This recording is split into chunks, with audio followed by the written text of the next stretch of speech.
Right. I think Pat's going to play some music. Yes. So if there's only this many people, we'll be doing this really for, you know, we'll edit it and use it as there's more people coming in now.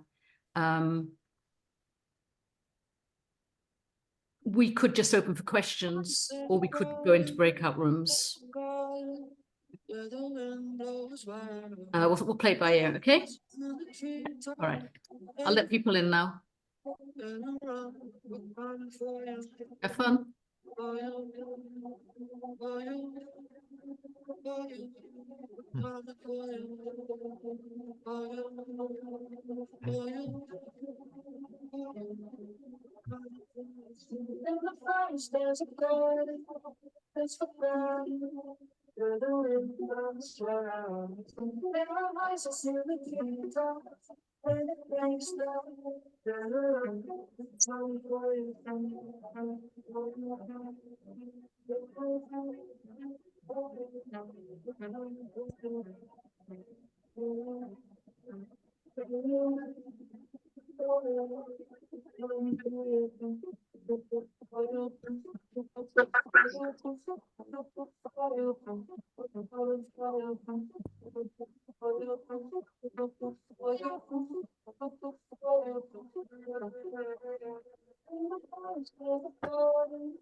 Well, hello, everyone. It's 2 minutes past the hour, and what a lovely surprise to have you all in our discussion room about a very important emerging topic, politics and the future civilizations, possibly eco-civilization, a transformative journey towards a new paradigm. Altogether, a very promising topic, and indeed, it will offer today a lot of space for your own inputs and discussions based on the opening statements of our exceptional guests today. The whole series is part of the Connectathon sessions. Connectathon is a platform for discussions organized by 8 Goals, 1 Foundation, Social Systems Labs, and Ecocivilisation Movement. And with me today, there are all these exceptional people. And I think I will not spend too much time introducing them, but all of them are authors. All of us are authors, system thinkers. We're trying to open questions that seek answers beyond the current understandings of our societies. And I sense that many of you are following the same path. So we will make sure that you get a chance to reflect, challenge our thoughts, and of course, join in a 2 hours lively conversation on this very pressing topic. Allow me first to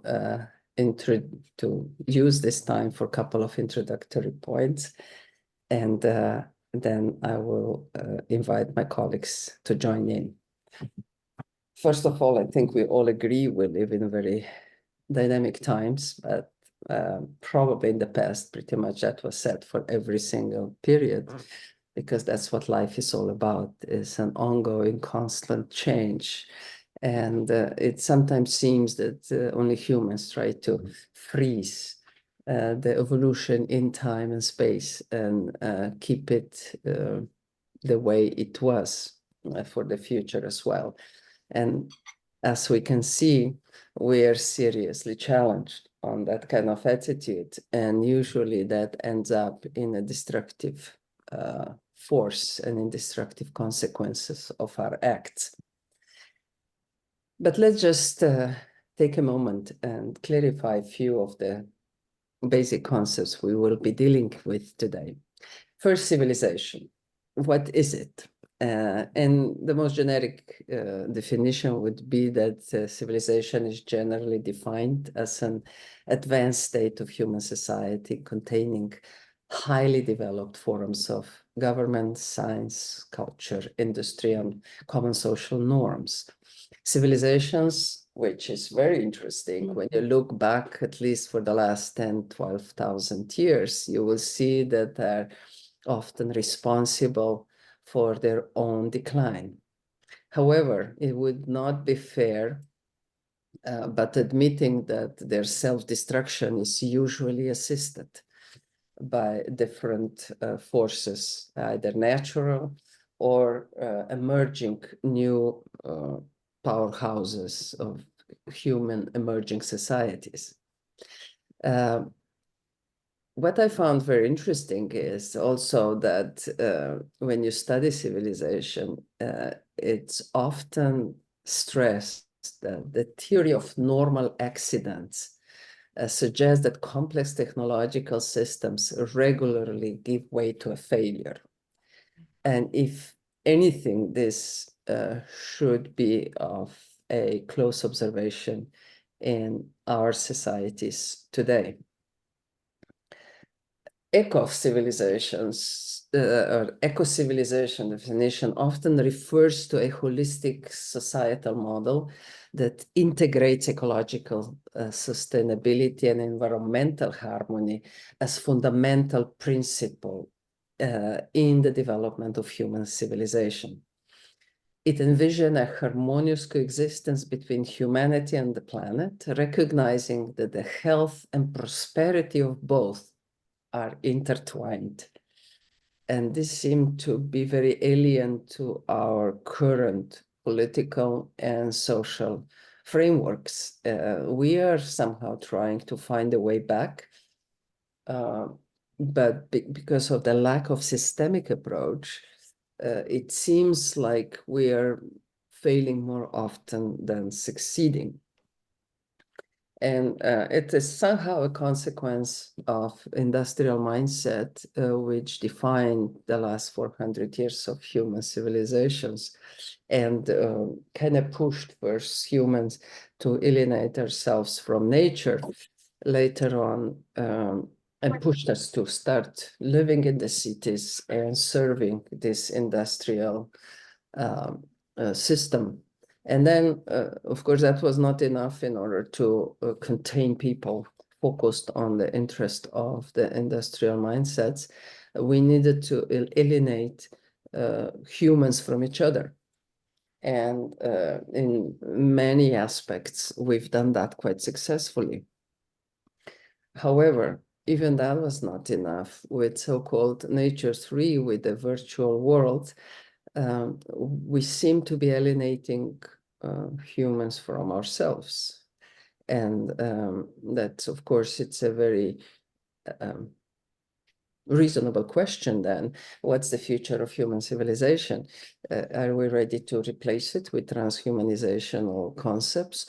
Or can we reawaken our connections with the planet itself, with the natural basic ecosystems, with the universal constellation and relationships, and reinvent really all these relationships to reposition human being back into the more complex, less technological frameworks where technology can basically serve us and not dominate us. So here comes then an attempt to address these issues closely, bringing beautiful minds from all over the world together and try to see the way forward in a more systemic, planet-based, conscious development. eco-civilization movement is just one little piece to it, but today all of our speakers will present their views, their networks, their roots and backgrounds that brought their thoughts forward. And as you will see today, we are trying to do the network of the network, cross connections and cross pollination of our thoughts and interests and visions and inner incentives in order to move forward and try to find a moment where the civilizational paradigm might be more guided than being surprised by it, and finish on the pile of history like all other previous civilizations have done.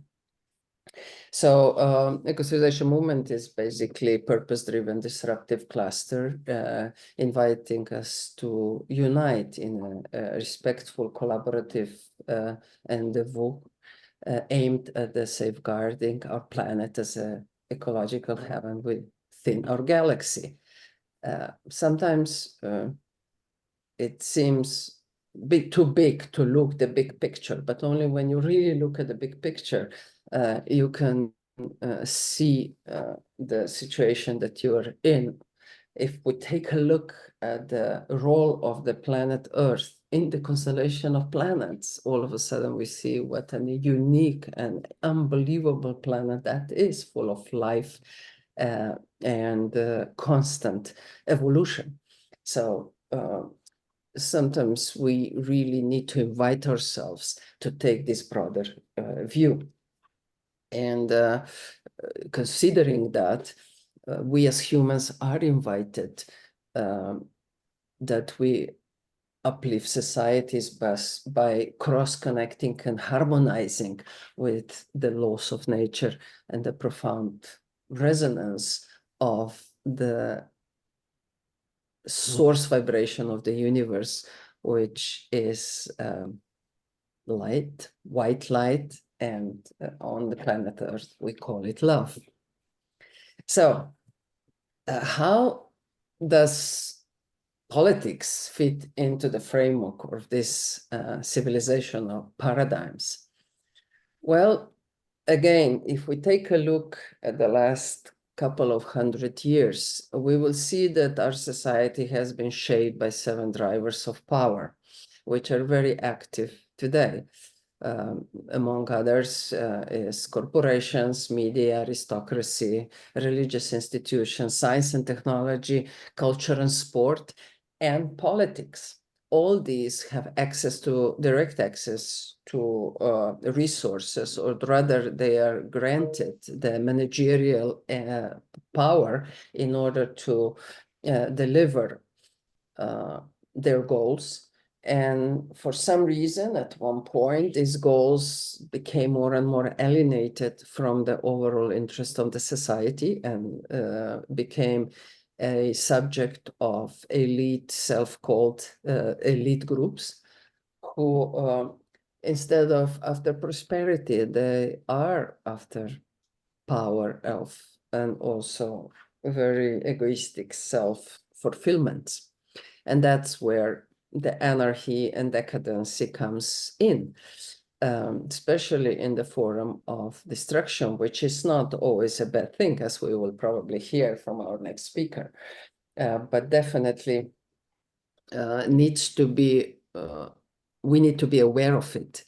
And I wonder if we can make a shift, and can we even imagine in our minds a different framework within which society evolves. For example, instead of those institutional 7 drivers of force of progress, can we build a society that is value-based? For example, instead of institutions, can we put forward the values that empower our relationships, like empathy, stewardship, care, collaboration, inclusion, engagement, and the basic frequency of relationships, which is love? that's an open question, and I hope we will have some good answers today. Before I conclude, I'd like to bring forward a couple of challenges today that are inviting us to take a look at these drivers of progress in the society, as well as civilizational paradigm from a broader systemic perspective. And at the same time, I would propose that these are usually also the change makers. First, there is no doubt today that we are experiencing some severe climate changes, which are mostly related to heavy weather conditions that are appearing all over the world. They are different than they might be 20, 30 years ago, and that they could possibly lead to a serious climate change. We know today that 12,000 years ago, there was a big disaster on this planet Earth that substantially changed the conditions and destroyed more than 80% of entire biodiversity on planet Earth. So can we prepare for something like that? Is that something normal and usual? Are we, by any chance, in the middle of this process today? And how can we readjust? How can we develop resilience for that? I do believe that today our focus on sustainable development is, of course, very much needed, but it's missing a strong, resilient component, which could help humanity, and along with that also to other species, to have a higher level capacity for readjustments. Then the other very important element that is new, as far as we know today, in our society is land ownership and migration. Today we live in the world where every square meter is claimed.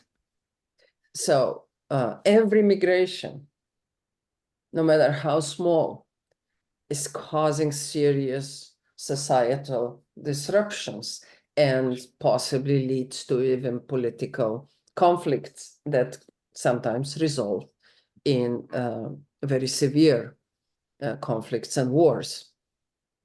So that was alien to humanity in the past. People have been migrating for thousands and thousands of years.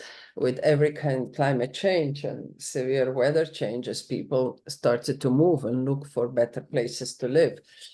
Today, this is almost impossible. As you can tell, we have no good solutions for such movements. And we are just at the beginning of understanding this challenge and facing it.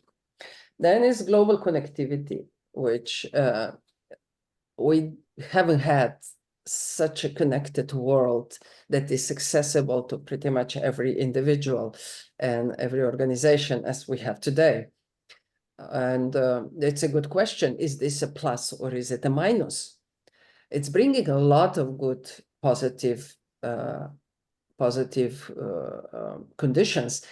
I mean, the fact that we can talk today and we are here together today is the result of that. On the other hand, it's also an incredible source of manipulation.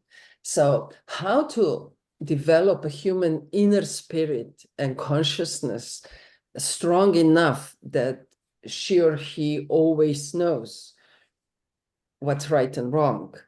Because in the overall constellation of energies globally, that balance exists. It's just, can we access it? How can we clear our sensors in order to get the right sense and to be able to know what's manipulation and what is the real reality?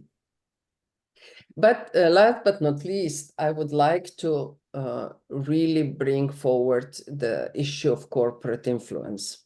Especially for politics, this is becoming a serious challenge.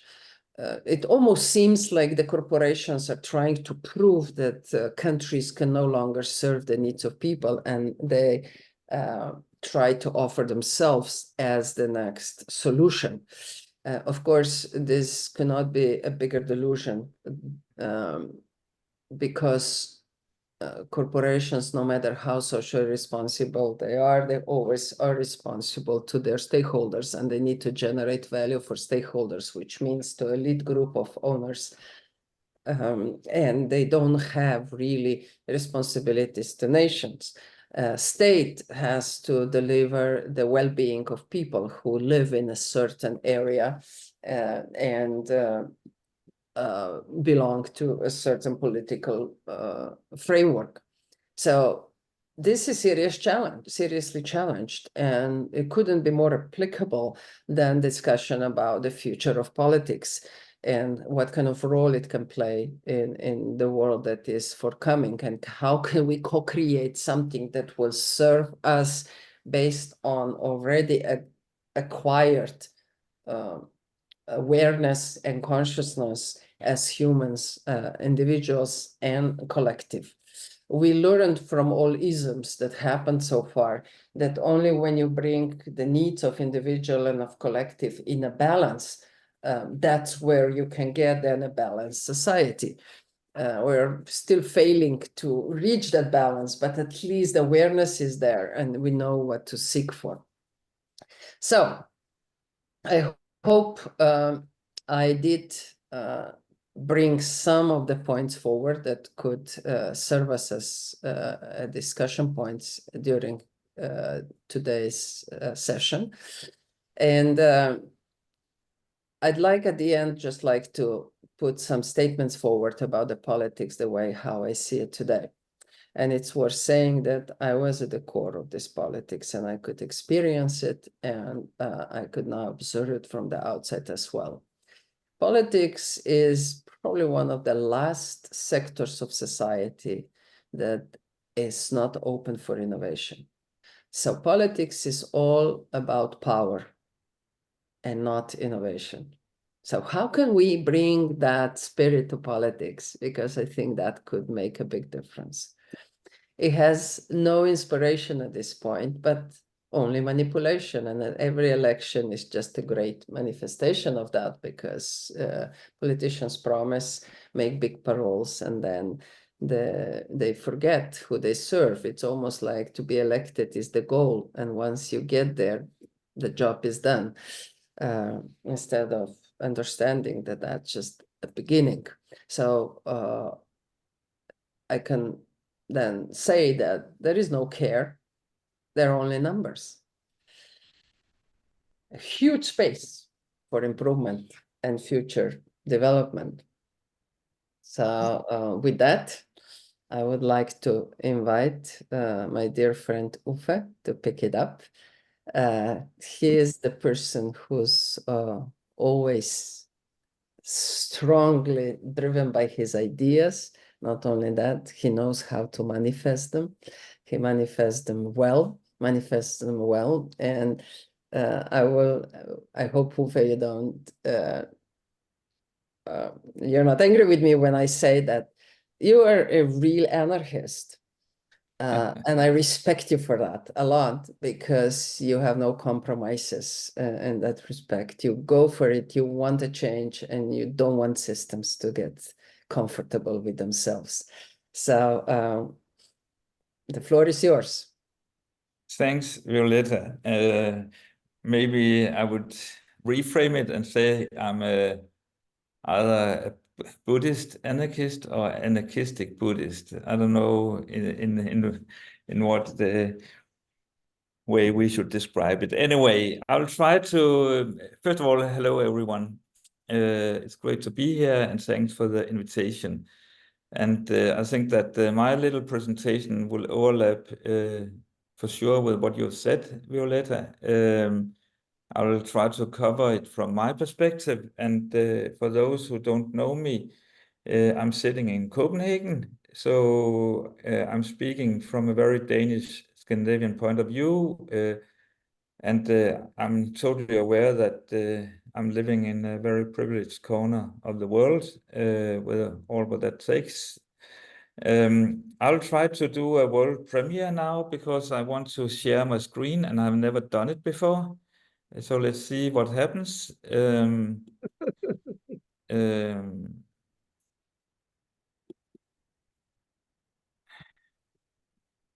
Let's see if it works. Just a second.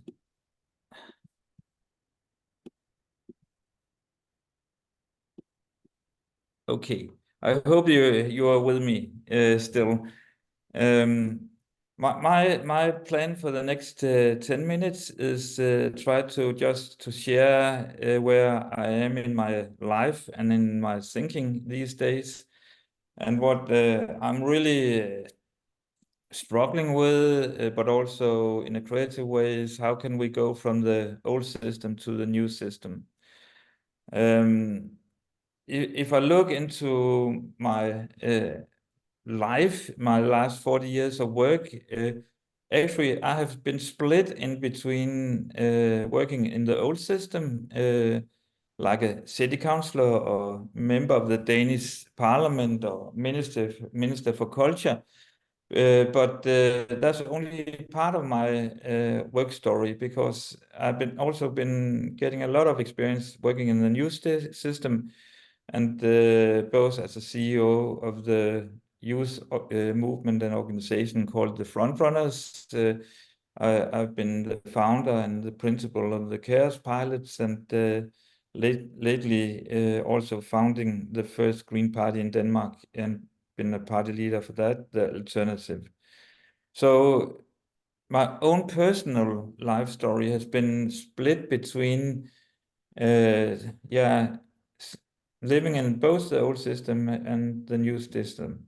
And in a way that tells a lot about where I find most fun, to stand with one leg in the known and one leg in the unknown. I've done that for all my life. I've always tried to figure out where is the next innovation, it's so to speak. And just a few more words on my background. The Frontrunners is a very entrepreneurial, but also very social, conscious, and cultural, very creative environment in the second city of Denmark called Aarhus. They were able to create a space in between all the other spaces where young people were able to try to see what it takes to go from idea to reality. And with that experience, after 8 years of working in the Frontrunners, we created the leadership program, the 𝗘𝗰𝗁𝗁𝗂. It's a value-based organization, educational higher education institution, and try to totally reframe our educational system and try to figure out how can we create a learning environment that really are motivating for our students, and not only educate them through their minds, but also their hearts and their body. And for me, the next really big innovation, it was creating the Alternative, the Green Party in Denmark. So I've been getting a lot of experience working in both top-down organizations, but for sure also in what I call the fishnet organizations. And today I'm really starting to understand what kind of value shift is needed in today's world if we should be able to find a new balance. And some of this is for sure very banal, and I expect all the participants on this little seminar, Zoom seminar, can identify themselves with this shift. And maybe the most important shift for me, and again, I know it sounds extremely banal, but for me it's also extremely important that we really understand that humans are part of nature, and we are not something different and above nature. And that's from that perspective, I try to understand both the social system, cultural system, and the political systems through that lenses. And from there, of course, also a deep understanding that we have to go from outer growth perspective to inner growth perspective, going from linear thinking to circular thinking, and from competition to cooperation. Again, oh boy, have you heard all these headlines before? Yes, you have.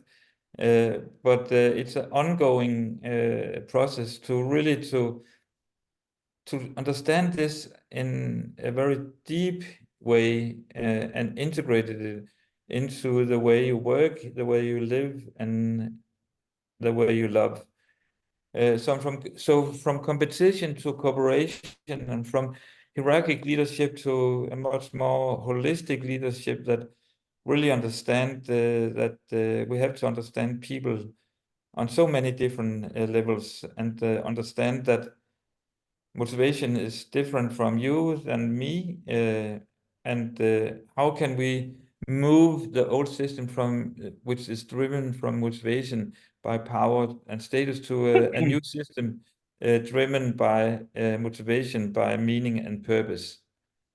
And that is for sure sounds as a very big task, and I just want to tell you a very short story from my own country, which is motivating me, because when things are really tough, I have to remember myself that yes, it's tough, but we have been doing it before and solved it before, so of course we can do it again.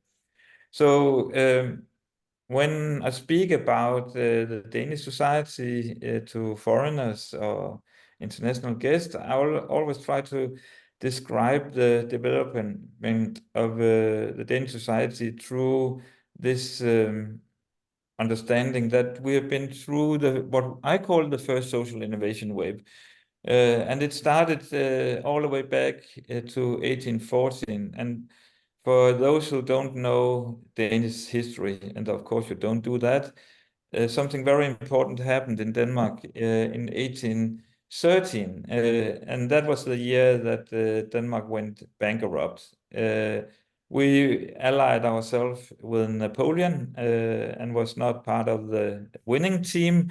So not only did the English army nearly totally destroyed Copenhagen, took our navy, but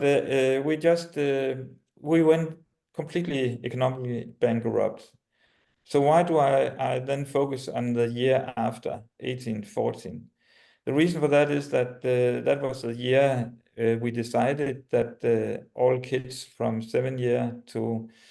first grade to seventh grade should be able to attend public schooling for free.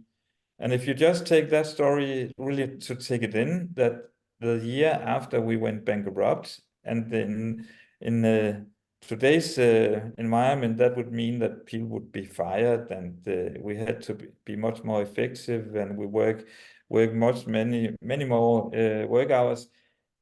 Then back in 1814, they decided, even if we are bankrupt, we invest in the common good. We try to invest in our kids. We try to invest in our education. And from that point, several different movements really took off. And I think that most of you can mirror your own experience into this picture, that for sure the corporate movement was extremely important for the Danish society. Something that you maybe is a bit unfamiliar with is next social movement called the Danish folk high schools. But not to go too much in detail, but the Danish folk high schools offer young people 1 year education but in a completely grade-free society. So the Danish folk high schools is a kind of an educational environment that with the purpose of enlightenment, not exams, not grades, but enlightenment of our young people. The third movement I would like to focus on is the labor movement. These three movements, if you just go one step deeper into them, what is just under the surface? For me, the cooperative movement mirror new business models. How can we reinvent our economic system? How can we understand business in new ways? How can we understand markets in new ways? So for me, corporate movement is, new business models. The Danish Folk High School movement, I would like to give them the headline Cultural and Democratic Enlightenment. So for me, that's the core of the Danish folk high schools. That's cultural and democratic enlightenment. And the last thing, the labor movement, that covers, of course, the fight against inequality. So if we just for a second imagine that there was something, there was a DNA code in the first social innovation wave that maybe can inspire how can we kickstart the next. And for me and my work right now is I try to create arenas here in Denmark where we try to get out of our different silos. My experience is that the human rights activists talk with human rights activists, artists talks with artists, politicians talk together with politicians, business people talk together with business people. But how can we create spaces and arenas where we talk with each other?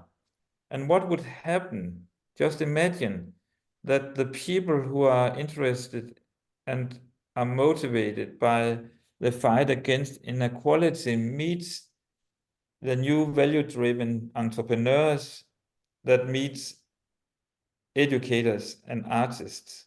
Imagine just for a second the space created and what kind of dialogues and questions can be raised. But that's for me not enough. It's great to create these open tribes. It's great to create these new arenas for new kind of discussion and decision making.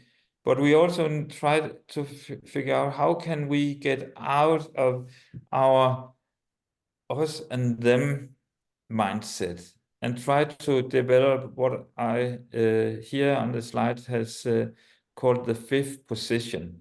This is not my framing. It's the framing of good old friend Johan Galtung, who unfortunately just died a few weeks ago, a great Norwegian peacemaker. What he, in a way enlightened me, but also my colleagues and the students at the 𝗘𝗏𝗁 when I was a principal there, was that if there's a competition going on or a conflict goes on, then you have these five possibilities that either A wins and B loses, or B wins and A loses, or maybe we're able to formulate a very boring compromise that no one actually are happy about. There's of course also the possibility that both A and B loses. But what Johan Galtung again and again talked about, how can we create a position where both A and B wins? And I think that these days when we see the level of conflicts that are heating up in nearly all corners of the planet, it's very, very, very easy to fall in the gap and really try to create enemy pictures of the people we disagree with. Right now, both what is going on in US, and I'm really looking forward to hear our American friend what he has to share. But the way seen from a Scandinavian European position, what is happening in US these days and months up to the next election is extremely dangerous. But we also see these conflicts in Europe. We see what is happening in the Middle East right now between what is happening in Gaza, which is unbearable. And we see it many places in Ukraine, the war in Ukraine. We see what a potential war between China and Taiwan. So how can we try to get out of the trap and find a fifth position? That's my recommendation for our talk. So to frame it up, let's take the jump, goddammit, and try to figure out how can we each of us make a friendly revolution where we are positioned in our workplace, in our education system, wherever we work, in our local communities, among our friends, in our families, in our love relationships. So let's take the jump and make a friendly revolution. Thank you very much, Uffe. Many food for thoughts. I put some comments in the chat, so I hope everybody had a chance to see them. At this point, I would like to open the floor for a quick reflections and your thoughts. As I said in the message, how do you feel when you hear all this about civilizational transformations, about the fifth way forward? These are actually substantial changes in a mindset. How do they make you feel? Is it something alien, or is it something that you've been thinking about and waiting to get engaged over and lead the way?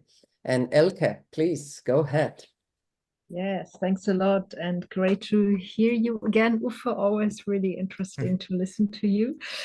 And I'm just sitting here with a question, because I heard you say twice that the alternative was a Green Party.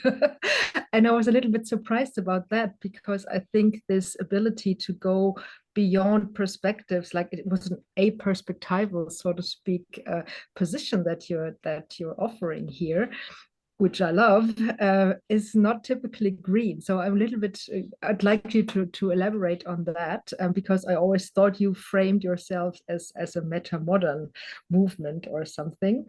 Otherwise, yeah, I like the idea, and I didn't know this model by Johan Galtung. So really, was really, yeah, grateful for that. Thank you. Should I just make a quick response? And hi, Elke, good to see you again. It's really a family gathering tonight. That's cool. No, but for sure, the alternative in Denmark is a Green Party. And why do I say that? It's because that when we founded the party back in 1913, and I don't want to make this story too detailed, but just saying that we identified that three major challenges in the world at that time that we wanted to be a political answer to. The first one was to respond to the climate crisis, and that was number one. The second was the empathy crisis, our lack of empathy, both on a personal level, but also as society. And the last crisis we wanted to be a political response to was the system crisis, that our systems are getting way too complex. And I know that Violetta have a lot of thoughts about civilization collapse, but what we see when a society falls apart, and also even all the way down to institutions, is that the organizations get too complex and there's a lack of energy. That's exactly what is happening in many places. But back to your question, Elge, that yes, for sure, the alternative is a Green Party. And I'm very proud of that we were able to completely push the green agenda in Denmark. And it has some actually very provoking to say that with all the challenges we are facing, the most important one is the climate crisis. And of course, today you would also say the biodiversity crisis. But back in 2013, it was climate. Today it's also luckily biodiversity. But because that with that mindset, you have to change your economic models. You have to completely reorganize the way of living, production, eating, how we organize our cities, how we transport ourselves, etc. So yes, a Green Party.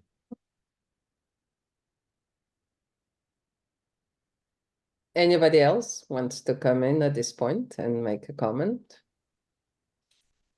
Maybe just a little comment from myself regarding this transformative timeframes. I work a lot with local communities, and it takes about 5 years to reshape the corporation, and to make a little change on a level of community, it takes about 12 to 15 years. But to really make a change on a country level, or even on a larger scale, 30 years is a minimum. And I sometimes joke a little bit because depreciation cycle of an airplane or a ship is 25 to 30 years. So we are somehow stuck with this time and space relationship as well. That's why it's so important that we build a very broad coalitions and try to connect the world, not only on a local level, but then have patience and persistence to deliver the change on a local level. So that just as an additional comment. So anyway, anybody else wants to come in? There are a couple of comments in the chat, but Bonwin, do you want to come in? Yes, hello everybody. Yes. Thank you very much for these provocations. And yes, I do resonate very much with it. And one of the things I felt is and I felt both. I can feel overwhelmed by the gap between the sort of ambition of the vision of change and both the time thing that you've just mentioned and the what Uffe mentioned is the mundanity. But I actually really appreciated that point. And I feel like, although there's a part of me that feels that the mundanity is a response that other people would have to reject the importance of this, but there's something very important in that. I mean, Uffe, you yourself said it seems mundane, but it's actually so deep. And if there's a way of making explicit how we can encourage people to do very small things, but in the light of this big story that makes those small things both important and deep and also feasible. And there's such a mania for ambition at all scales in our innovation culture that there's something really important in that I feel like I think about more. Thank you very much for your comment as well. I think it's just a quick response, because actually when I talked about the cooperative movement or the folk high school movement and the labor movement, it all started with a conversation, and I have to we have to in a way to hold that concept in our head that it starts with small steps, but we're in it for a long run. And I totally agree with Violetta that we have to really understand that it takes years to to create solid results. But when that is said, we have to remember that the reason why the cooperative movement in Denmark started was because there was a priest in one of the countrysides regions of Denmark who said, can't we invent the way we understand a shop? Can't we create a shop where the customers are members and owners? Or if we look into the farming co-op movement, it was exactly the same people. And that's actually a very important message from my end, is that these big changes in the Danish society was not organized by the parliament or the prime minister's office. It was started because normal people, ordinary people, came together and created meaningful communities and solved concrete problems. And the last thing I would say, I don't want I don't hope that you hear that I'm a ambassador for modernity or whatever you called it. I don't use that phrase. I know that somebody else do it, but I don't. That's not where I'm speaking from. Where I'm speaking from is a very human perspective, that I know that God damn, us humans can be so much more fun and lively and energetic and have much more interesting and tough and deep conversation than we normally have. And it starts basically that you're listening to yourself and start to feel yourself, because if you can't feel yourself, you can't feel the world. So guys, start to listen. Thank you, Uffe. We have one more comment before we move to the next part, which is Marcelle, please. Hello, good evening, everyone. 𝗣ci𝗶𝗶𝘁𝗶𝗃, thank you very much for this nice evening. I'm Marcelle. I'm a negotiator of the Union for the Drinking Water Sector in the Netherlands. And Uffe is so right. We are born in the wealthy place on earth. So my specialist as a negotiator and also a local politician, I'm always searching for the triple win. Most of the time we speak about win-win situation, and you can see it in the wonderful presentation about A and B and the win-win. But I'm always looking for the triple win, so it doesn't make part A and B a little sad or a little happy. There's always a third part that is also happy too. And then you can take little steps. And in Holland we call that polder model. There's no English word for a polder model. Yeah, like the three sisters. Yes, indeed, the comment was very right. So maybe that's the fifth position, and maybe it inspires you to take the triple win with you tonight.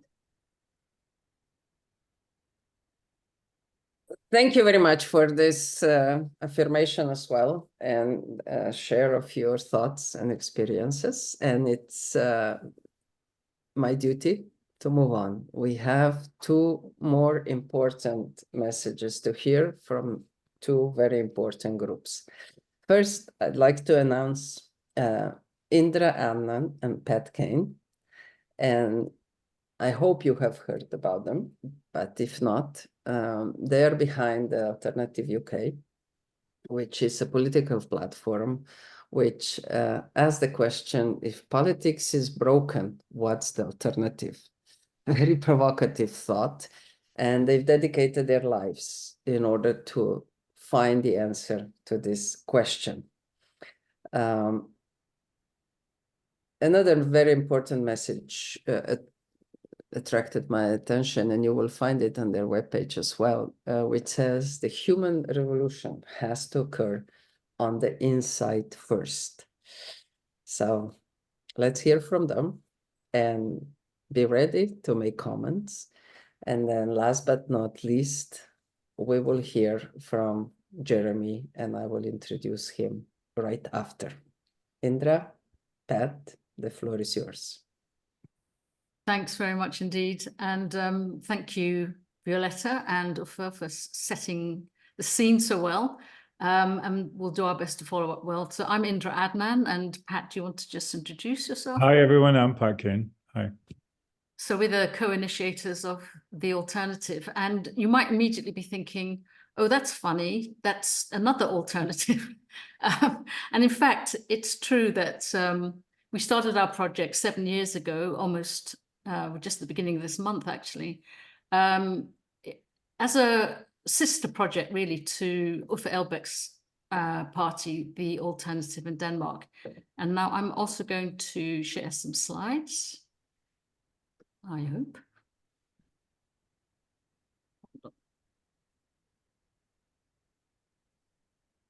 Strangely.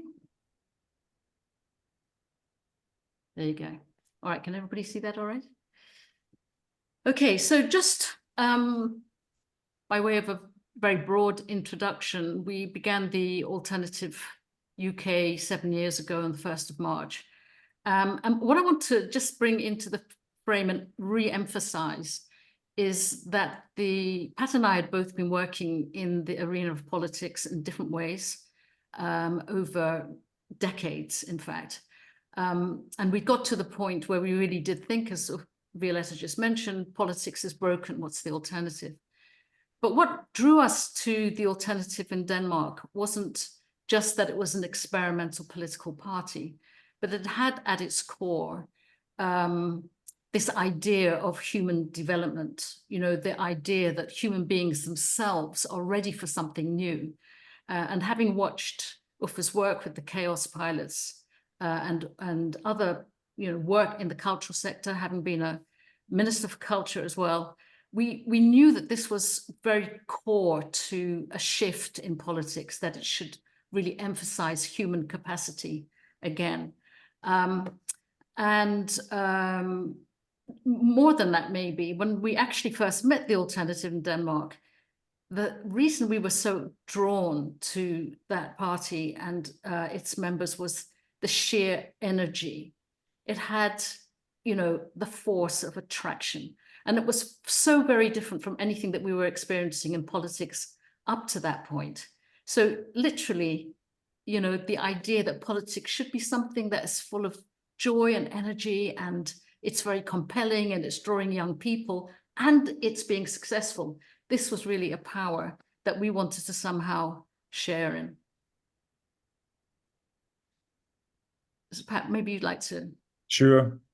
Well, and also there was also another historical moment or moment of experience that triggered the formation of The Alternative UK, The Alternative Global, which was the murder of Joe Cox. And I think, you know, Indra, I think, was attending one of the great Danish political festivals when that happened in the run-up to the Brexit vote, so which then went to leave.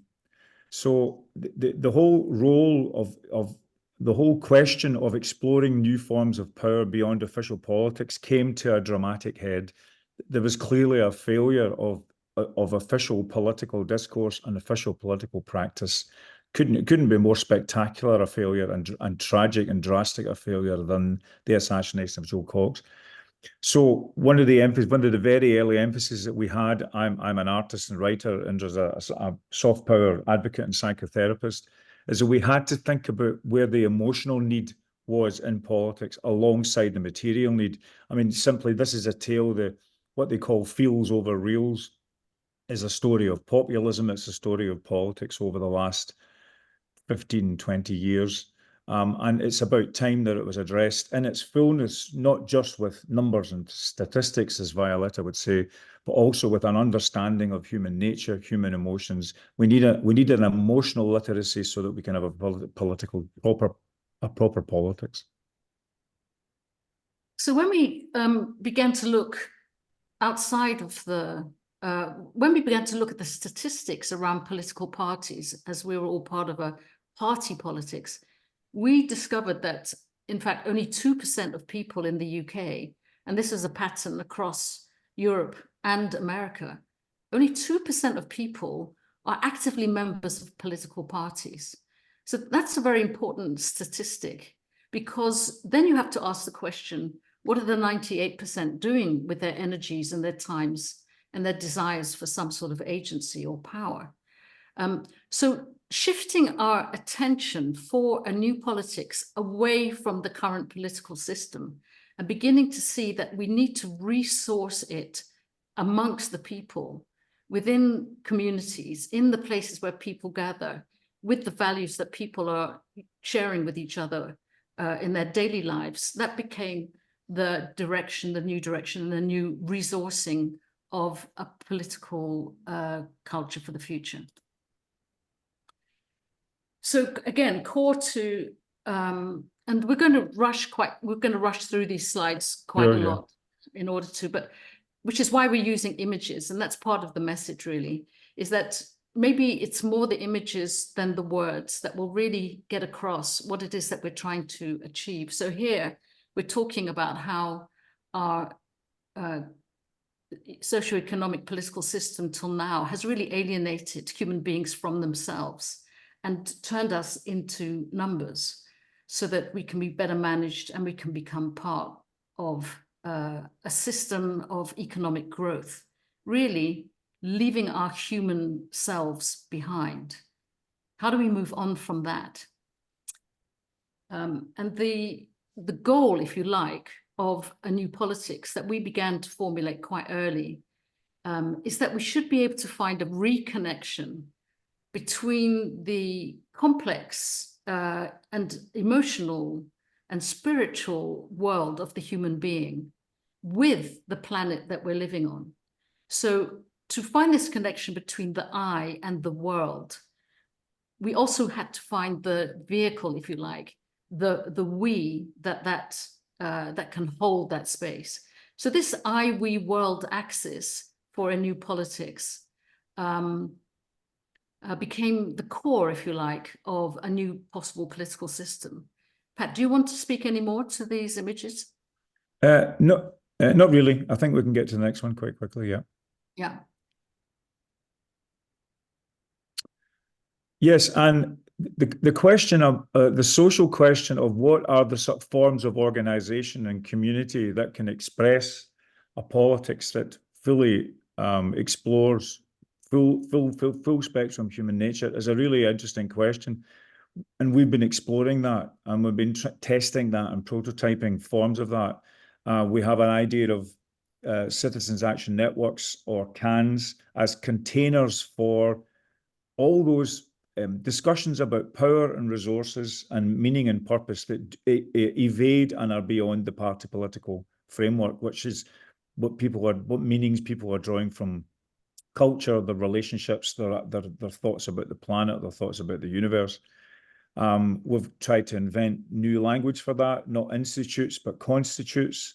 We're very, very taken by the Alternatives' desire to create, and in Denmark, the Alternatives' desire to create platforms, parties as platforms that support people's creative enterprise, as much as dragoon them into becoming voting fodder for one election or one referendum. So, but it's in terms of the innovation that Violetta was talking about that is sorely lacking in official politics. I think part of that innovation can be looked at by, and we have been looking at it over these 7 years, by people coming up with new forms of collective organization, new forms of social containers for energies that are not expressed by official politics.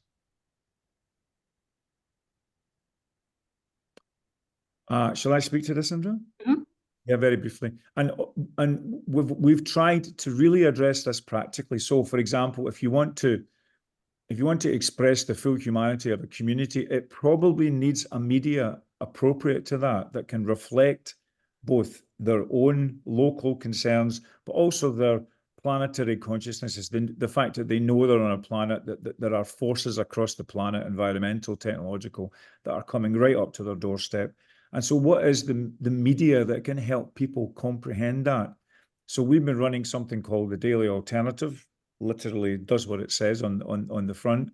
It provides a daily post of an alternative take on the world of news, on the world of opinion, So basically, that has built up into an archive, which is almost like a kind of simulation of an alternative reality, but based in people's experiments that we've picked up, that we've heard of, that we've decided to profile.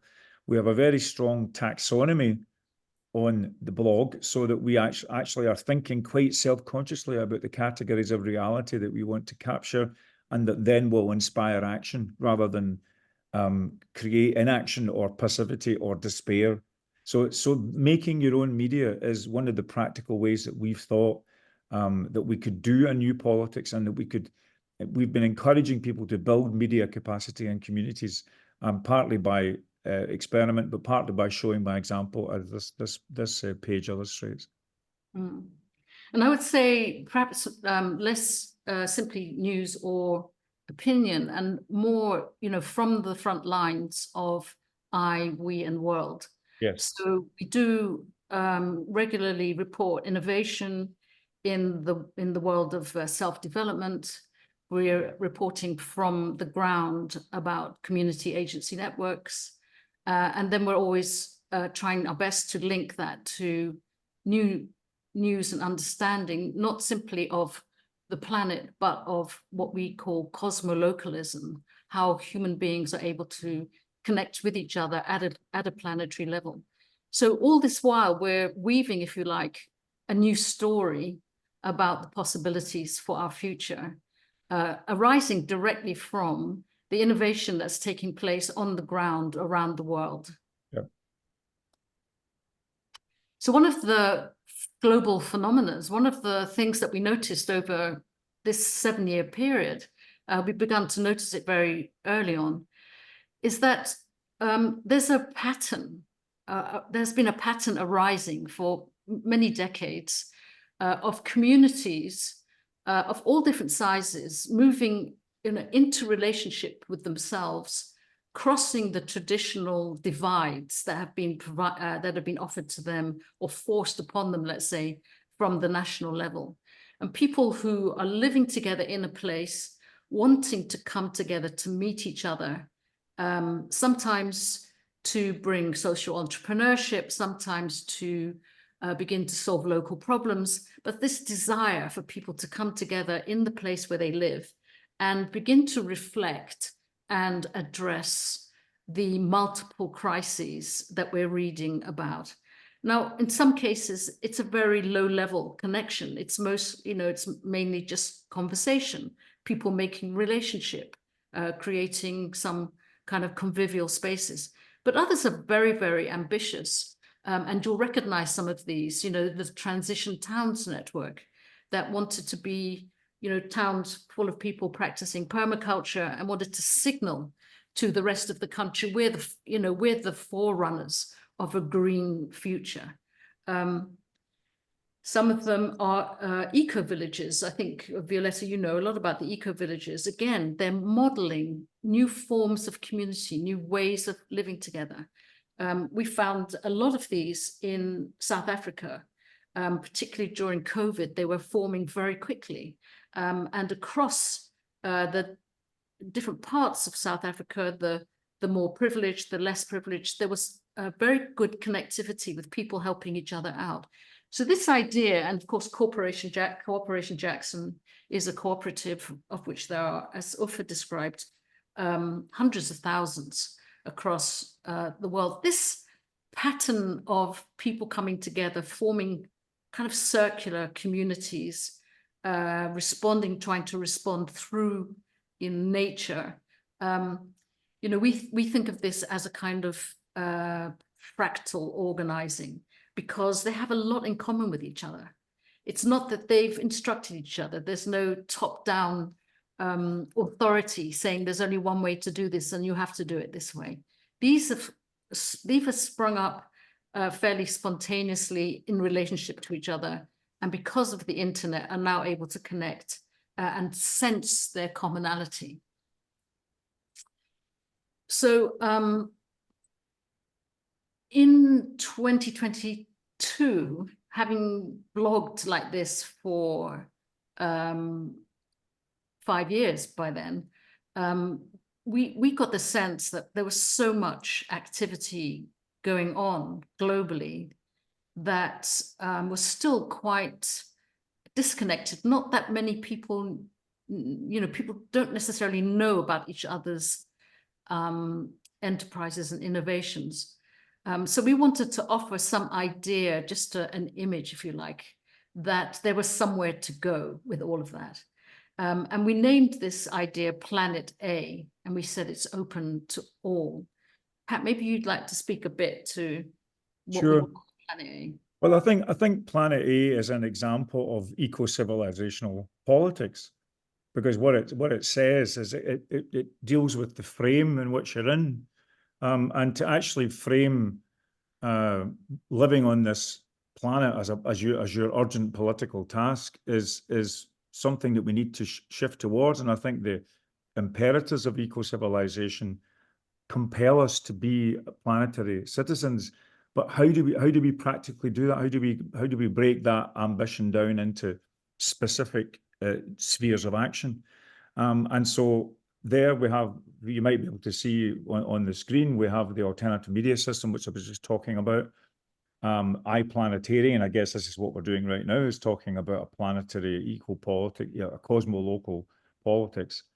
But new energy sources is an interesting category for you to conjure with. And again, that comes back to our 2%, 98% critique of existing politics. What are the resources for energy that are cultural, consciousness, spiritual, psychological, artistic, practical, craft-oriented? I mean, there's a whole, not just a 7/8, but a 2%, 98% iceberg under the water of ways in which we can be, inspired to escape from a passivity that the corporate system wants us to have in relation to acting powerfully in our own lives. So why not live on that? Let's make a choice to live on that planet. I think it's kind of also evoking game culture and virtuality, or the kind of culture of virtuality that we have, and maybe saying we don't really need a headset to get there. We can actually do that from an act of mental imagination. Yeah, in a sense, you elect yourself to live on Planet A. Yeah. And in so doing, you're saying no to Elon Musk. There's no need to move to Mars. So we worked, an interesting, Elke Fien is here because we worked together with Elke's European organization LIFT for some time to develop the idea of Planet A. And it became a very broad concept for us, but still we found with our, we had 700 co-creators who wanted to have some direct purchase on how to be involved directly with the movement of that we were pointing at, which we were calling the alternative. And so on March the 1st, 2023, we did another little shift in the way that we organized ourselves by naming what we call 4 incubators. And these are really, if you like, 4 takes on the new reality that we are trying to conjure up. And then, therefore, they offer 4 entry points into standing on Planet A. Some of you will recognize this as sort of a 4-quadrant approach of the relationship between individuals and the environment. But just to quickly, just to briefly describe, one of these entries is what we've been describing already in this presentation, is the school of learning, if you like. How does the individual become fit for the future? So the people who want to think about that particularly, maybe initiate projects and that join this future being incubator. The second one here is, refers to how do the community agency networks globally, how do they practically lead to an eco-civilization? So you could see that in 2023, we started to imagine that a real goal for all of the work that we're doing could be described as an eco-civilization. It's a term that we heard almost in the ether to start with. And then more practically, we heard it from individuals, not least Violetta herself, and then Jeremy Lent, who you're going to hear from next. It becomes a term that somehow is the largest possible vision for a future that we could all buy into as human beings. At the same time, we knew that we needed a new media system. And then finally, we also know that we need a new political system, not a new political party, a new way of being political. So that led then to what happened this year on March the 1st, 2024, the birth of a new political system. Perhaps you'd like to, and I know that we're running a bit short of time, so we're going to whip through these next few slides to try to help you to see what this new proposition is, and there's plenty of information on it on our website as well. Yeah, very, very quickly, Spring is a political project which is beginning in Scotland. We'll move to Edinburgh. Scotland has a proportional system, unlike Westminster, which is a first past the post system. So there's a possibility of answering the question, politics is broken, what's the alternative, under a different political set of possibilities. And we're not about creating a party, but we're not open to it either. But the point is to have a kind of cultural and social force that drives you to that position. So some of the things, again, in the context of eco-civilization, we're all stumbling around, but we're trying to figure out what the core offers and the core values of such an eco-civilizational politics would be. Natality is a beautiful term. It's the opposite of mortality. It's probably another opposite of fatality. It comes from Hannah Arendt. And Bob Dylan also, he not busy being born is busy dying. But the idea that we should be encouraging a vital politics, a life energy politics, and we should be thinking about forms of deliberation and discussion that enable and help, that are complex rather than simplistic and polarized. So we have various things that we've been exploring. One thing you might want to go and look up is the idea of the anti-debate, which is what our friends 𝗣cie𝗶𝗶𝘁𝗶𝗶𝗃𝗏 are bolting together.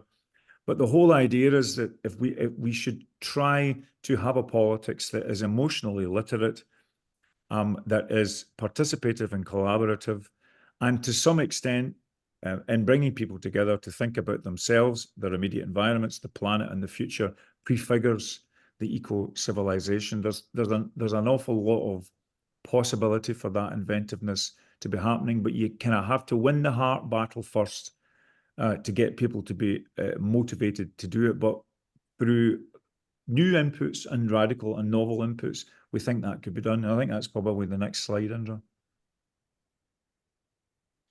Well, yeah, and one of them is to think differently about the economy. We are showered with ideas for new economic practice, for critiques of the existing neoliberal model. We have stuff that's coming in from heterodox economists, stuff that's coming in from games culture, stuff that's coming in from crypto. We're in a sort of from modern monetary theory or ecological economics. We're in a kind of an embarrassment of riches of alternatives to the existing economic model. One of the things we would like to do with Spring as a political project of eco-civilization is to bring that alternative economic literacy to communities and to give them a sense that these systems of value can value other things rather than just purely monetary value. The technology is there, the ideas are there, the philosophy is there, and we should find spaces in our lives to experiment that and try out new ideas of economic practice. I mean, particularly given technology on one side and planetary limits on the other, is going to really rip up the existing economic settlement. So we owe it to ourselves to survive our own future, to begin to experiment with different kinds of economy under the idea of Spring. And I think what maybe the image should just keep reminding us of all the time is that it's really through community and relationship that this new economy will arise, that this is not something that we're waiting to come from outside. It's not something that we're waiting to be given to us in a way by the current system, but something that is arising organically from within communities, sometimes through bringing their own currencies, but developing new forms of capital, that this is something that is arising from the human beings that are coming back to life. Just quickly, Spring then is also a communication system. I think Pat already described a little bit earlier on how important it is for us to be able to offer something alternative to people when they're looking for hope and they're looking for some new solution to the problem. That we're being systemic about that and systematic about it, drawing information from the community agency networks around the world, giving them interconnectivity with each other, but also doing the job of translating that, telling a new story to people who are not even interested in this question, people who are not political, people who are, in a sense, distrustful of newness. Still, we find that there are points of attraction that we can generate from a new kind of media system. And then finally, the thing I suppose that we started with, what is in fact the new political system that we're offering. And I hope that it's become clear that all of this energy that we're describing is coming from the 98%. It's an era of self-organization that has been slowly building since over the 30 years that we've had the internet. And what we believe is taking shape and what we are encouraging to take shape is a kind of a parallel polis, a way for people to self-organize, not in a way to want to overthrow the government, but eventually to be in a good partnership with the current system, so that there can be, in a way, a hard power, soft power, partnership towards a better future. At this moment, we don't have anything like this, except a few sporadic citizens' assemblies, people's assemblies, very disconnected and still being run by the old political system.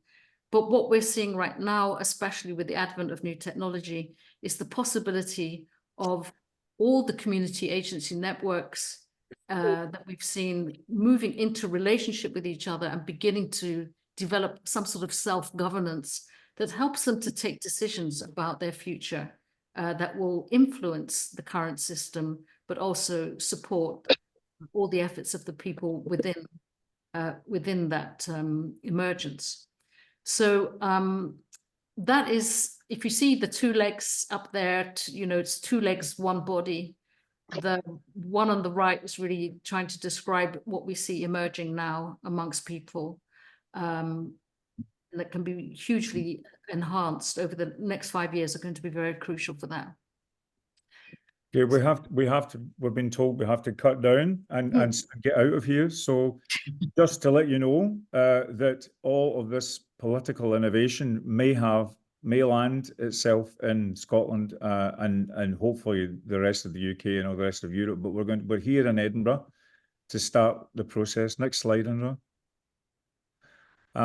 So yes, let's see what organically grows. It might not require political representation. It might be the obvious thing, but for all these arguments to have the political representative voice is a possibility. We're open to it. It may happen, and that might be an ironic outcome of what's politics is broken, what's the alternative 7 years ago. But it might well be that we're in a situation where we can have a voice for eco-civilization in a national parliament. That would be nice. It's not necessary, but it would be nice. So I think that's us. Yeah. Thank you very much. Okay, thank you all very much. Well, thank you to both of you. Well designed, well experienced, very challenging.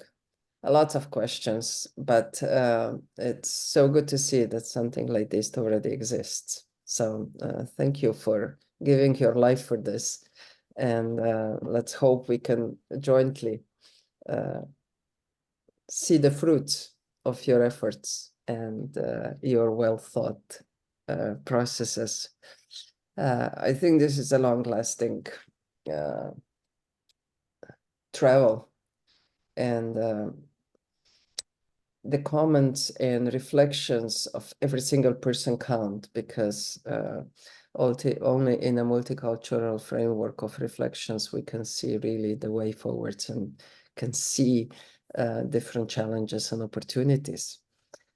But before I open the floor for a discussion, which I'm sure you have many questions and comments about, I would like to introduce the last speaker, the last guest of today's session.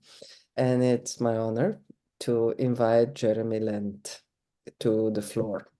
He leads an open community for people who recognize that our civilization is in existential crisis and who want to engage with others in facilitating a deep transformation towards a life-affirming future on regenerated Earth. What an invitation. And you can see why we're sitting here together with him. He made an incredible presence globally with his book, The Web of Meaning, which integrates science and traditional wisdom to lay out a solid foundation for a worldwide view of deep interconnectedness. And The Guardian made a very clear statement about Jeremy, one of the greatest thinkers of our age. So, Jeremy, it's a real privilege and pleasure to bring you on board on this session. And please feel free to reflect a bit on what you've heard. And of course, we are eager to hear your part of contribution. Great. Well, thanks so much for that introduction, Violetta. And yeah, wonderful to be part of this conversation. So inspiring in so many different dimensions that we've been hearing. And yeah, what I'll do is I'll share some slides and probably take about 10, 15 minutes max, and then it'll open the space for a conversation. What you'll see in these slides is basically, it's like a vision of an ecological civilization. Interestingly, one that developed through work I've done with a lot of people. I'm based in California, but from around the world. And then we sort of, we got to connect with the eco-civilization vision of Violetta. So it's such a rich thing to discover these kind of strands of thoughts going around and then connecting together and creating something more emergent. So you will see echoes of a lot of the themes that Violetta's brought up, that 𝗣cie and then Indra and Pat have been talking about. So I think it'll be interesting to see how these come together. So I'm going to share the screen right now. And hopefully you'll see it's called Envisioning an Ecological Civilization.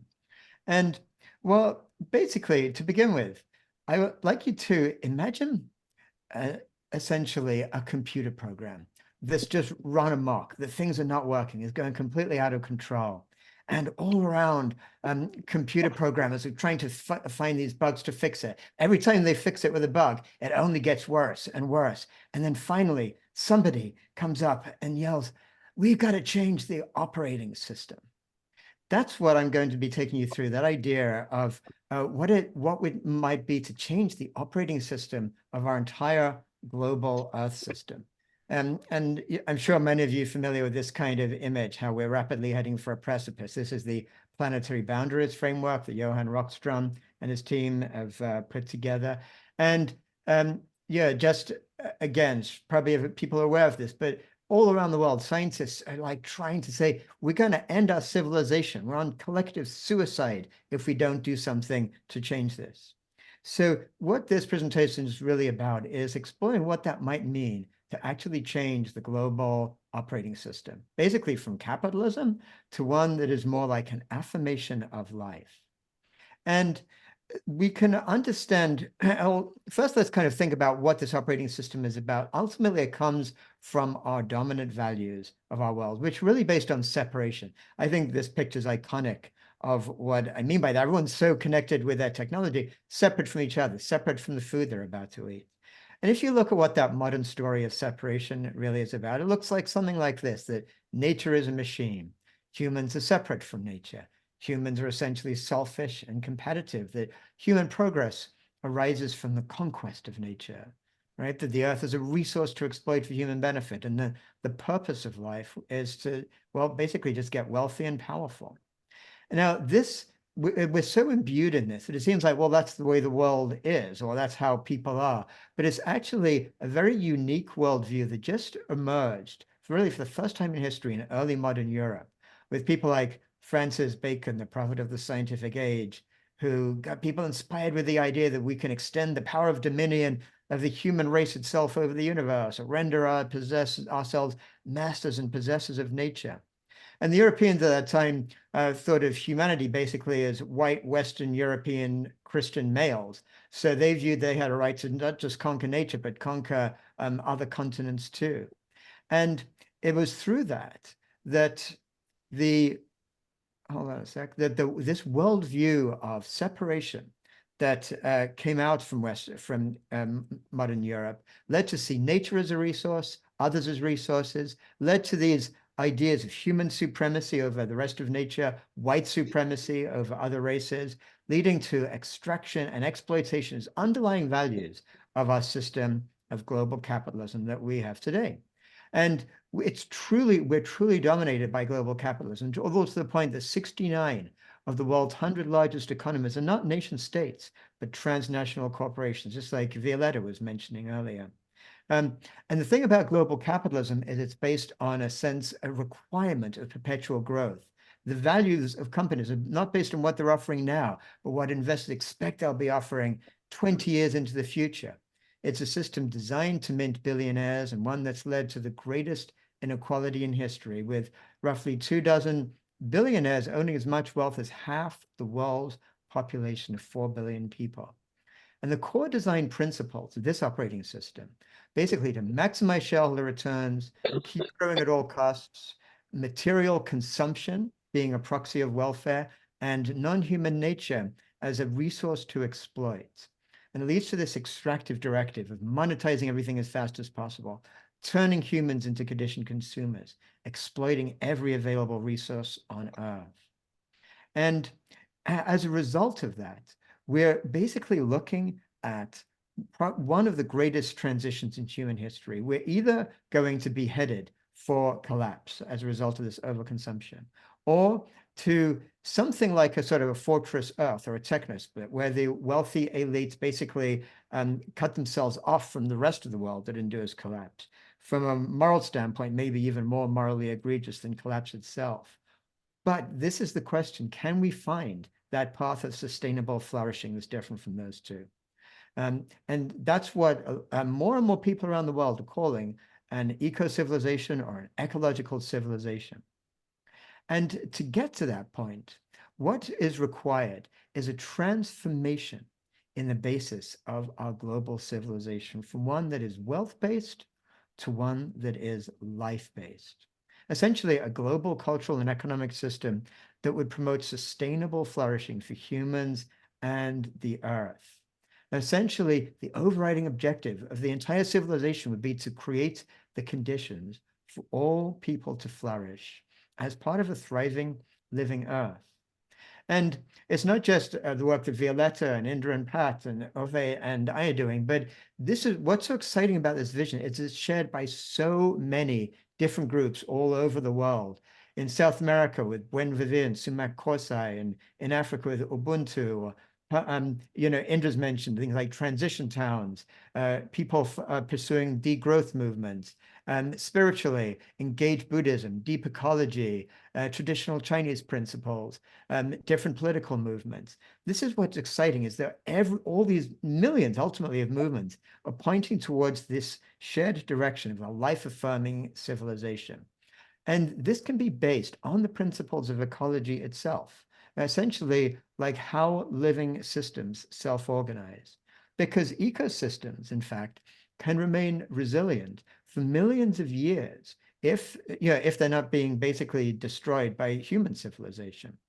And one of the bases of these is the realization that, far from what our current operating system tells us, nature is not actually selfish.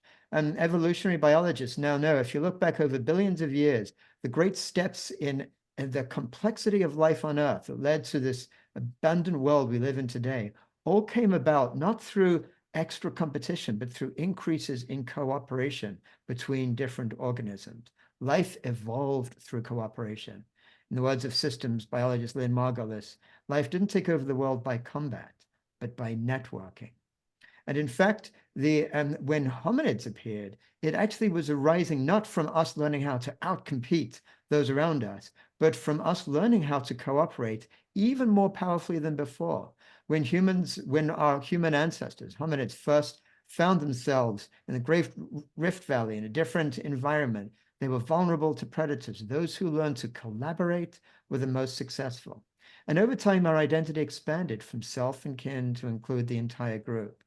So the human ability to cooperate with each other, even those who are not kin, is actually what differentiates us from other primates. So we evolved what are called moral emotions, things like compassion, gratitude, guilt, shame, or embarrassment. We don't just act morally because we think we should, but because it actually feels right to us as human beings. And indigenous cultures have long known that. That's that concept of Ubuntu that Violetta mentioned before in the chat. I am because you are. Or in North America, the Lakota have a concept called 𝗘𝗰cie𝗰𝗶𝘃𝗶𝗃𝗶𝗃𝗃. We are all related. Not just talking about each other, humans, but all of life around them being related. So if we look just really briefly at what some of the principles would be of that sort of ecosystem resilience, of that what an ecological civilization would look at if it was applied to human civilization.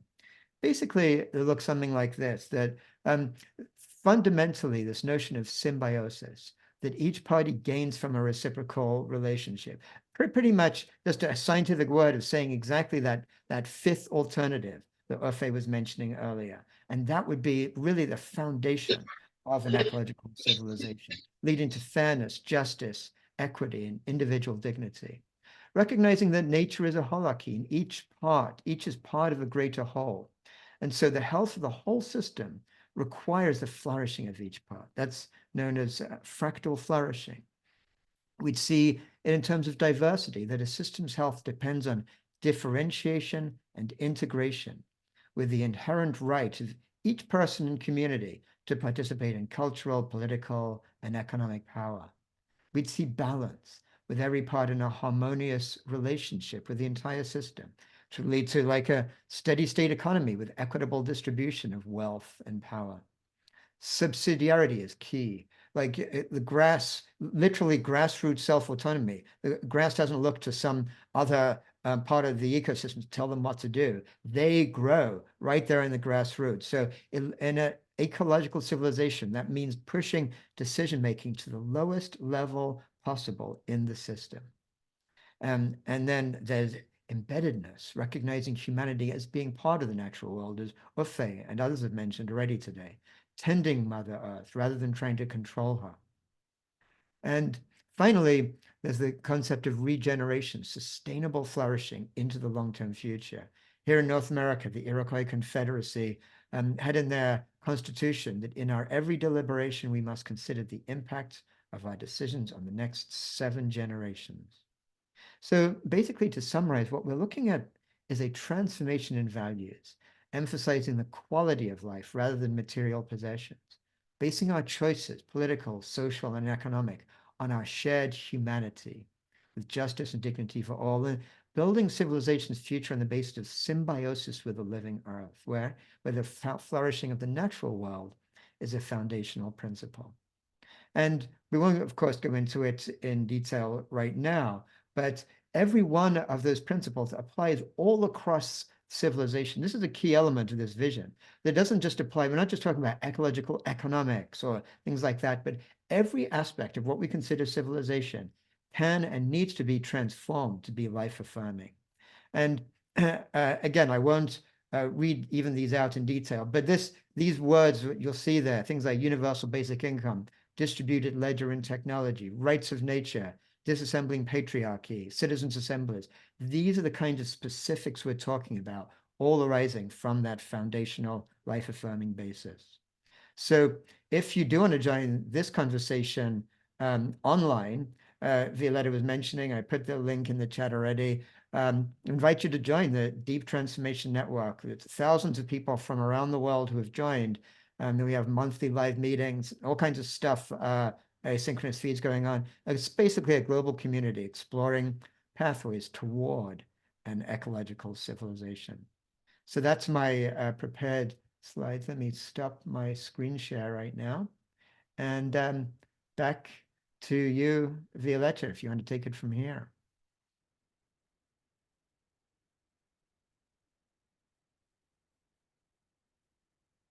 I think you're on mute, Violetta. Thank you very much for this brief but very concise presentation. I cannot but ask you one question. Where do you see politics to fit into your model? Yeah, great question. And really, I think politics is one of the most important things that needs to be rethought of, reconceived, very much along the lines of what Indra and Pat and the alternative 𝗣cie is working on or talking about. I think citizens' assemblies really points the way more than anything to what's actually possible. And its potential to take what has already been accomplished with citizen assemblies, but in limited ways, and expand that notion beautifully to actually consider the notion of governance itself by a group of normal people chosen by sortition. There's a brilliant political philosopher called Hélène Landemore, who's written a book really reconceiving politics in that way, the notion of mini publics actually leading to governance. And then, of course, we have things like participatory budgeting for municipalities, where that's when subsidiarity is really allows really implemented in the right way. That leads to this reconception. And I think that leads all the way to global governance. So there's this, if we look at theories of the commons, and I don't know if people are familiar with Elinor Ostrom's work, looking at the principles of the commons, and David Sloan Wilson, a brilliant evolutionary biologist, has taken these principles and looked at how that can be applied to pro-social behavior around other communities. That can be polycentric, that can be fractally scaled. So ultimately, of course, we're a long way from that right now. But I think the workable vision is actually for deep-root subsidiarity governance to then be polycentric, so it extends all the way up to a global governance that would be empowered to deal with global issues rather than ones that could be dealt with at local levels. Great, and I'm inviting now everyone to reflect and raise questions to Indra, Pat, and Jeremy. And while you're getting warm up, I have one more question for both of you. Jeremy, you mentioned in your presentation that there have been many cultures in the past couple of centuries back that have had already very advanced structures that were close to nature. We know about that. We had Carantania here, this magical state where a lot of democracy has been developed. We know that Europe actually had much more democracy in the early centuries than later on. So how do you both relate to that? I mean, are we reinventing ourselves or just remembering? Or are we really up to something new? I mean, how can we avoid this vicious circle that we keep destroying ourselves just to remember that we've already had solutions once in the past? I think that's a great question. And yeah, I would basically say, yes, we're rediscovering a lot of deep layers of knowing that early human communities had, especially back from the nomadic hunter-gatherer times, when there was that's where these principles of the commons first evolved, basically, in those places. But we are looking at something new, because we have to essentially reconceive some of those other notions that existed more locally and say, how can that be applied to a global civilization? So, I mean, something to be aware of, and I've often got pushback on this, is the very idea of the word ecological civilization. People who look deeply, they say, That's an oxymoron. That doesn't make any sense. Civilization is there's never been a civilization that has not been hierarchical and destructive. That's not necessarily true. You got things like Mohenjo-Daro might have been more egalitarian, but that's beside the point. For the most part, that's true. And I think that what we need to recognize is this vision of what's possible. It would be a major break from the past. It would be the first time in all of human history that we've reconceived something, that we've gone to these core layers of what allows flourishing for humanity on the earth, and then applied them in a global, highly technological, sophisticated way. So there's no minimizing the ambition we're talking about. It's really breaking new ground, but it's remembering what we've known in early human history. Excellent. Indra Pat, and then I pass the word to Arti. I mean, one thing I'd like to offer, without disagreeing with what anyone has said so far, is that I'd like to evoke Buckminster Fuller, and the idea that we have to build a new system that makes the old one obsolete. And one of the things that we've had to conjure with, and we are constantly conjuring with and are still conjuring with, is the idea of a public space that was entirely designed by men. So when we talk about the old system or the current system, the one that's breaking down, we're nearly entirely referring to the public space as it was designed by men. We're talking about the institutions and the civilization, that we're grappling with.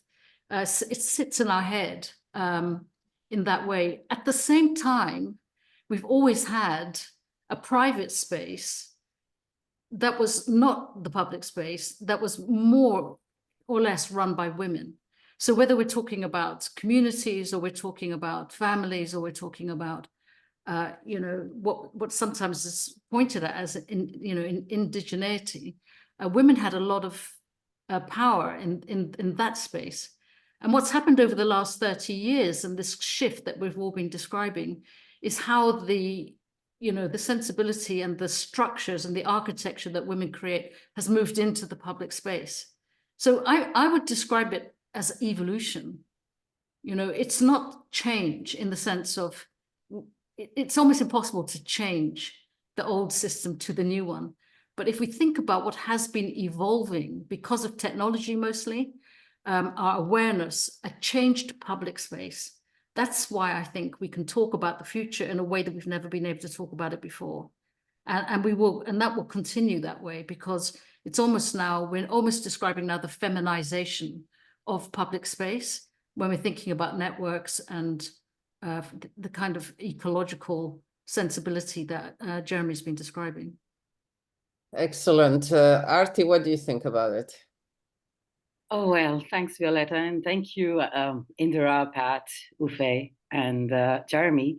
Brilliant insights. So let me give you a base for why I'm going to ask the question. So I've done about 2 papers for the High-Level Political Forum and the SDG Summit for the UN. And honestly, even being at COP28, I realized that this is one of the biggest human organizations on the planet, which is heavily directionless. So when we try and write these papers, we try to create a certain direction. We try to create, a pathway for the civil society aspirations to reach member states. The third paper that I'm doing is for the Summit of the Future, and there are many sections that we are writing in there. One is on peace and conflict. And that is something which is possibly one of the primary responsibilities of any political system. So the aspiration that we are creating for political leaders is to recognize that they do not lead countries, but they've been given the keys to the town to take care of it.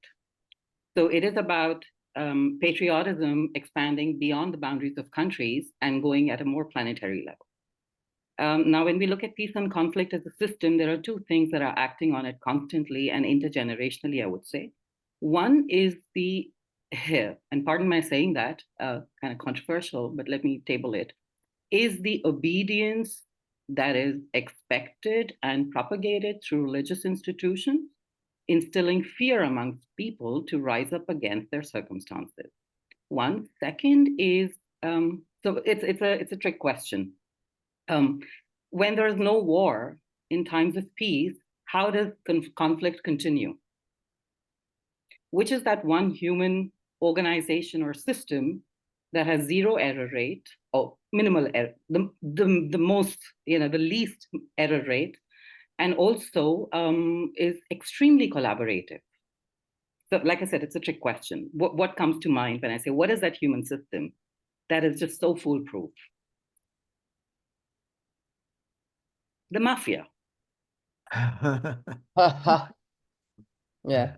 Right. So in third world countries where a lot of garbage is exported, we have garbage mafia. Then we have natural resources mafia. Then we have water mafia in Africa. When we look, I mean, it's astounding. When I look at Africa as a kid, when I was growing up in India, by the way, that's where I'm from and I am right now, I used to think Africa is a culture which is very independent from every other culture and religion that I'm familiar with. But as of today, Africa is dominated by every other culture and religion, but its own. And it's almost like a huge mass of land which is being, waited upon to be exploited once genocide in different shapes and sizes is carried out. So I'm looking at systems, and this is going to go into the Pact of the Future at the Summit of the Future. And this is the direction that I'm taking, and I'd like insights into what do we think about it. Of course, I understand that the dynamics of the Western world politics is very different from, the global South and the global North. There's a difference in how it is managed. But how do you see these two heavyweight influences on politics sort of coming down like the Tower of Sauron? Well, Uffe, Indra, Pat, and Jeremy. The only Short thing, responses, short. yeah, there's a political philosopher called Chantal Mouffe who once wrote about the distinction between antagonism and agonism. So antagonism is you basically are there to destroy your opponent. You're there to be utterly victorious over your opponent. But agonism is when you know that your opponent deserves respect because in your disputes between right and left or green and capitalist or whatever it is, the quality of that exchange is preeminent. So that's a question of how do you construct the spaces within which agonism can happen between political opponents rather than antagonism. And I think one of the terrible conceits of being Western is that we sorted it all out in Greece. All we need to do is go back to Plato and Aristotle and Heraclitus. I mean, the presumption of that society based on the oppression of women and the utilization of slave labor being the basis of anything is a joke. So there's a proper innovative moment, civilizational innovative moment, exactly as Jeremy says. So we have to create spaces for agonism, for beautiful, what the website calls, the activist website calls beautiful trouble, rather than ugly trouble. But we need to construct these spaces with an organizational ambition and vision, not yet applied. And who knows whether technology will be able to help us do that? Who knows whether the actual technology is Ubuntu as a philosophy rather than open source as a software, or maybe there's some conjunction of them both. But certainly what Indra and I are trying to do with Spring and with the alternative is to kind of, and I think obviously Chaos Pilots and Uffe as well, is to think about the beauty of the prototype. What Beckett used to call fail better. Try again, fail again, fail better. And that if you can create those prototypical spaces, I'm a great advocate of the study of play in mammals and humans. And play is an interesting bit of the organism's condition to look at. It encourages risks, but they're not fatal. So it happens whenever kids start to play in refugee camps, that optimism and spirits are lifted. So you can even just talk about play as an example of nature giving itself options at the very core of its operations. So creating spaces that allow human beings to be as creative as David Graeber and Mr. Vengro in their book, The Dawn of Everything, amazing book of anthropology, just saying, go back to the past don't regard yourself as some kind of superior hierarchical agrarian creature. Oh, yeah. There was as much experimentation going on 15, 20,000 years ago as there is now. So I think there's a lot of resources for hope, but that was my immediate response to what you're saying. There are other structures to be invented than mafia Absolutely. or patriarchy. Yes. Dangerous spaces, normally people tell me not to bring it up, but I'm really struggling with a probable direction on this, because now that it's been mentioned, it's been agreed upon that we need to build direction in there. So I just wanted to understand what everyone else feels. Congratulations. Thank you. Lovely. Jeremy and Indra would you like to respond? Well, sure. Well, I would just quickly say, you know, when you were first asking that question, I was going to say, essentially, over history, the most proven form of organization that has been stable in the way that you said is one of cooperativeness, is basically the commons. And that's where the work of Elinor Ostrom is so incredibly powerful, because what we see is that these hierarchical, patriarchal structures of domination, they arose, you know, with the rise of agrarian civilizations for the most part, even though Wengrow and Graeber notwithstanding, that became the predominant way in which history did unfold. And I don't know if you know the work of Riane Eisler, that she makes a very helpful distinction between what she calls like partnership society systems and dominator systems. And mafia, iconic example of a dominator system, but there are partnership systems that exist all around the world. And that doesn't mean, it does not leave like a right wing versus left wing, or progressive versus reactionary, but it's two different ways of relating. And what we learn from the commons, and what we learn from this work of David Sloan Wilson, like principles of pro-social behavior, when you set the conditions for cooperative behavior, when those things get reinforced and incentivized and rewarded, that's what people want to do. We've had these horrible situations for so many millennia where the conditions have rewarded the worst kind of patriarchal, militaristic kind of behavior. And because they get rewarded, that culture reiterates again and again. We have to break that cycle. But it's actually what we have on our side is this is what human beings actually want, is to live more in that peaceable kind of place. Thank you. Lovely. Indra, would you like to come in? Yeah, it's such a huge subject, and I do think it's one of the most important, actually, and something to be watching. You know, in the news now, where are we going with war? And although we're dominated with headlines from the wars that have recently erupted, a trend that is not being reported in the mainstream news at all is the difficulty that countries have now in recruiting armies. And it's become particularly very visible in Europe, the growing reluctance of young men to go to war or to join the army, and the growing reluctance of mothers to send their boys to war. So this is something that you won't read about in the papers. In the UK in particular, you'll be hearing that there's no budget, you know, the scandal and the shame that this government is not paying enough money to raise the army. But the truth is they can't recruit the people. That's the thing they're not telling you. And it's part of the, you know, the public space becoming so much more intelligent around the difference between conflict and violence. You know, we know that conflict is inevitable and enjoyable. Energy lies in conflict, as Pat was describing. Yeah. But violence does not have to come after conflict. It doesn't have to be the result of conflict. In fact, somebody mentioned before, and Uffe, I think you mentioned Johan Galtung, who was a great pioneer of this understanding that conflict should lead to transformation, not to violence.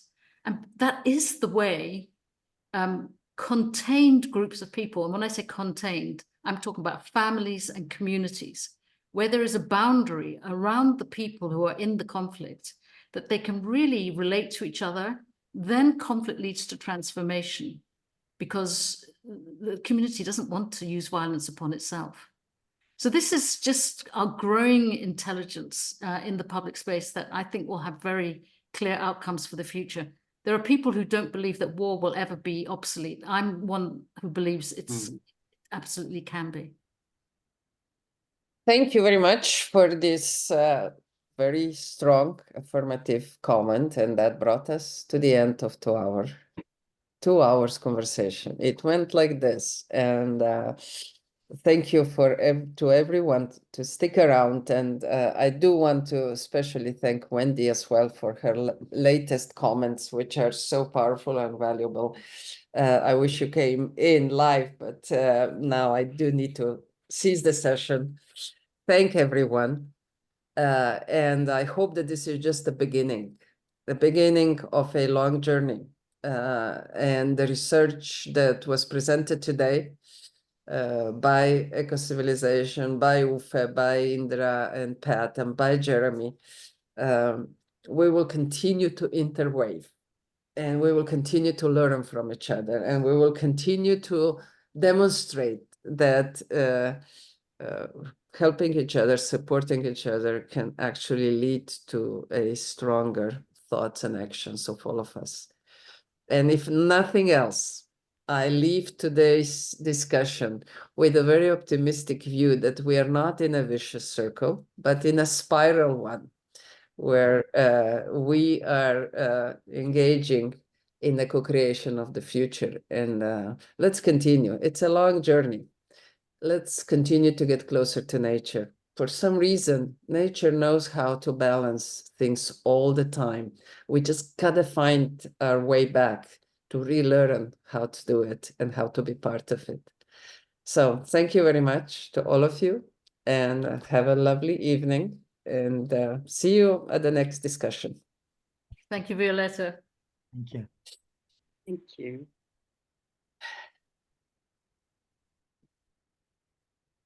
Thank you all.